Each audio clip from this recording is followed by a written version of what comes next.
સુરતમાં અયોધ્યા રામ મંદિર પ્રાણ પ્રતિષ્ઠા તારીખની અનોખી ઉજવણી કરવામાં આવી રહી છે। સુરત ડાયમંડ હોસ્પિટલમાં મહિલાઓની આજના દિવસે 21 ડિલિવરી કરાશે। મહિલાઓએ અગાઉથી જ આજના દિવસની નોંધણી કરી હતી।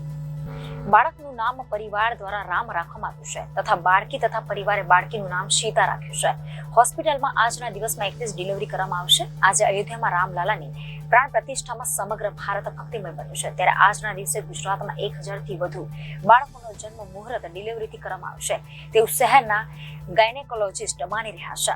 એટલે કે 22 જાન્યુઆરી પોતાના બાળકનો જન્મ થાય તે માટે ગર્ભવતી મહિલાઓ સિઝેરિયન કરાવી શુભ મુહૂર્તમાં બાળકને જન્મ આપશે। ડાયમંડ હોસ્પિટલમાં આજના દિવસે ડિલિવરીનો તમામ ચાર્જ નિઃશુલ્ક રહેશે।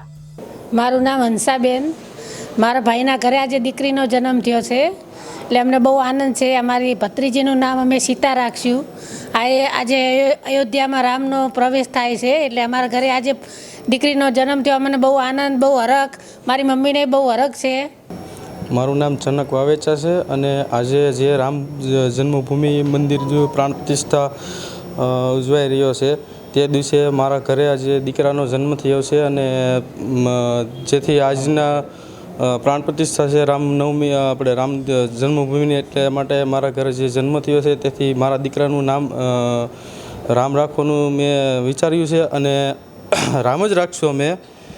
અને મારા ઘરે અત્યારે મારા પરિવારમાં ખુશીનો આનંદનો માહોલ છે અને જે આપણે ડાયમંડ હોસ્પિટલ છે તે આજે ડિલિવરી ચાર્જ પણ ફ્રી છે એના માટે, અને ખુશીની વાત કહેવાય એક આપણે બધા માટે। Reporter Arvind Rathod, journalist news Surat.